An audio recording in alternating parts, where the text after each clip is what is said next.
বিজেপির গুন্ডাগিরি মানছি না, মানবো না, মানছি না, মানবো না। ইনকিলাব জিন্দাবাদ। মাথাভাঙা এসইউসিআই পার্টি অফিস ভাঙচুরের প্রতিবাদে কোচবিহারে এসপি অফিস ঘেরাও, ডিএসপির হাতে স্মারকলিপি।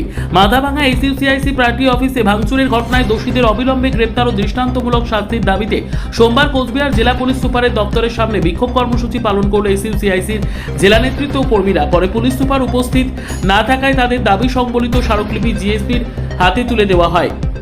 বিক্ষোভে অংশ নিয়ে দলের কোচবিহার জেলা সদস্য নেপাল মিত্র অভিযোগ করেন, মাথাভাঙায় দলের পার্টি অফিসে বিজেপি সমর্থিত দুষ্কৃতীরা হামলা ও ভাঙচুর চালিয়েছে।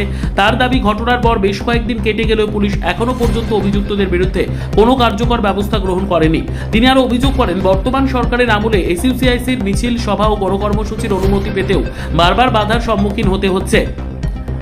এমনকি দলের ছাত্র সংগঠনের বিভিন্ন কর্মসূচিতেও বাধা সৃষ্টি করা হচ্ছে বলে দাবি করেন তিনি। পাশাপাশি এবিভিপির সদস্যদের বিরুদ্ধেও কর্মসূচিতে বাধা দেওয়ার অভিযোগ তোলেন। বিক্ষোভ শেষে দলের পক্ষ থেকে প্রশাসনের কাছে নিরপেক্ষ তদন্ত, প্রকৃত দোষীদের দ্রুত গ্রেপ্তার এবং কঠোর শাস্তির দাবি জানিয়ে একটি স্মারকলিপি জমা দেওয়া হয়। এসইউসিআইসির নেতৃত্ব জানিয়েছে, প্রশাসন দ্রুত ব্যবস্থা না নিলে আগামী দিনে আরও বৃহত্তর গণ আন্দোলনের পথে হাঁটবে তারা।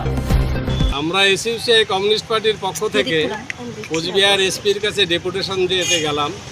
আমাদের যে পুরনো অভিজ্ঞতা তারই রিপিট হলো, অর্থাৎ এসপি যথারীতি নেই। এসপির পরিবর্তে ডিএসপি ট্রাফিক অফিসার এসপির হয়ে কথা বললেন। আমরা ওনাদেরকে সুনির্দিষ্টভাবে বললাম, গত 25 তারিখে মাথাভাঙা আমাদের সাব ডিভিশন অফিস ভাঙচুর হয় এবং সেখানে বিজেপির পরিচিত মুখ, যার নেতৃত্বে 25-26 জনের একটা হুলিগান বাহিনী আক্রমণ করে, ভাঙচুর করে, লোকাল সেক্রেটারিকে পেটানো হয় এবং পার্টি অফিস থেকে যে টাকা পয়সা ছিল সব ছিনতাই করে নিয়ে যায় এবং পার্টি অফিসে অগ্নিসংযোগ করার চেষ্টা করে, সাধারণ মানুষের বাধাতে তারপরে পালিয়ে যায়। কিন্তু আজ অবধি এখনও এনকোয়ারি হলো না, অ্যারেস্ট হলো না এবং সেই অ্যান্টি সোশ্যালরা মাথাভাঙা শহরের উপরে দাপিয়ে বেড়াচ্ছে। কেন? তার উত্তরে ডিএসপি সাহেব বললেন, আমরা এনকোয়ারি করব এবং যথাযথ সময়ে আমাদেরকে জানাবে। আমরা জানি এটা হচ্ছে ওনাদের কথার কথা। আবার এটাও আমরা জানি মানুষ চুপচাপ থাকে না। খুব সাম্প্রতিক অতীতের অভিজ্ঞতা আপনারা জানেন যে সারা ভারতবর্ষের মানুষ বা সারা ভারতবর্ষের ছাত্র যুবকরা পথে নেমেছিল এবং যে বধির প্রধানমন্ত্রী কোনো কথা বলেন না, তিনি বাধ্য হলেন এডুকেশন মিনিস্টারকে পদত্যাগ করাতে। ফলে আমরা এটা বিশ্বাস রাখি, এই যে অরাজকতা, এই যে গায়ের জোর, এই যে জোর মানে কি বলে গুন্ডাবাজি, এই গুন্ডাবাজি নিশ্চয়ই প্রতিহত করবে পশ্চিমবঙ্গের বা ভারতবর্ষের মানুষ, কুচবিহারের মানুষ। সেই কথাই আমরা এসপি সাহেবের কাছে এসপি সাহেবের হয়ে যে ডিএসপি সাহেব নিলেন তাকে আমরা বলে আসলাম। সেই সঙ্গে ওনাকে আমরা বললাম যে কোচবিহার একটা অদ্ভুত পরিস্থিতি তৈরি হয়েছে এপ্রিল মাস থেকে। নির্বাচনের ফল ঘোষণার পর থেকে কোচবিহার কোতোয়ালি থানায়, পার্টিকুলারলি কোচবিহার কোতোয়ালি থানায় ওরা কোনো মিছিল করতে দিচ্ছে না। কেন?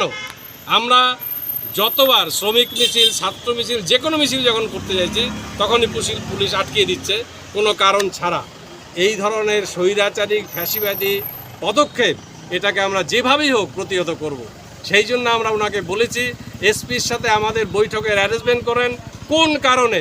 জনগণের টাকায় আপনাদের পোষা হয়, জনগণের টাকায় আপনারা এসি ঘরে থাকেন, জনগণের টাকায় আপনাদের সমস্ত খরচ বহন করা হয়, আর জনগণের সাথে কেন প্রতারণা করা হয়েছে এই ব্যাপারে উনি বললেন 3-4 দিনের মধ্যেই উনি আমাদের সাথে বৈঠকের ব্যবস্থা করবেন। সেই সঙ্গে আরেকটা কথা ওনাকে আমরা বললাম, যেহেতু আমরা কুচবিহার শহরে থাকি, কয়েকদিন থেকে দেখছি এবিএনসিল কলেজ, ক্ষুদিরাম স্কোয়ার, বিভিন্ন জায়গায় ছাত্র যুবকদের দেখলেই হুলিগান বাহিনী জয় শ্রীরামের নাম করে আক্রমণ করছে এবং সাংবাদিক বন্ধুরা এবং অন্যরা যখন বলছে তখন ওরা বলছে ওরা আমাদের পার্টি করে না, কি ওরা রাষ্ট্রবাদী মানুষ, বিজেপি নাকি করে না, কিন্তু পুলিশ পাশে দাঁড়িয়ে থাকে। তা আমরা বলছি আক্রমণ যখন হয় পুলিশ দেখছে, অ্যারেস্ট করছে না কেন? এটা কি ধরনের জিনিস? উনি বললেন সুনির্দিষ্ট অভিযোগ জানালে উনি নাকি এগুলোর ব্যবস্থা করবে। তাই আমরা আজকে ওনাকে বলে আসলাম যে আমরা 3 দিন অপেক্ষা করব। যদি এগুলোর সদুত্তর না পাই তাহলে কিন্তু আমরা বৃহত্তর আন্দোলনের পথে নামব। এটা গণতান্ত্রিক ব্যবস্থা, গণতান্ত্রিক আন্দোলনের মধ্য দিয়েই আমরা ওরা যে ফ্যাসিবাদী পরিবেশ তৈরি করতে চাইছে তাকে প্রতিহত করব। তার জন্য যে ধরনের লড়াই করা দরকার আমি বিশ্বাস রাখি কোচবিহারের মানুষ এই লড়াইতে থাকবে এবং তার ভিত্তিতে আমি আমাদের দাবি আদায় করে নেব। আপনার নাম, কি দায়িত্ব রয়েছে? আমার নাম নেপাল মিত্র, আমি এসইউসিআই কমিউনিস্ট কুচবিহার শহর লোকাল কমিটির সম্পাদক।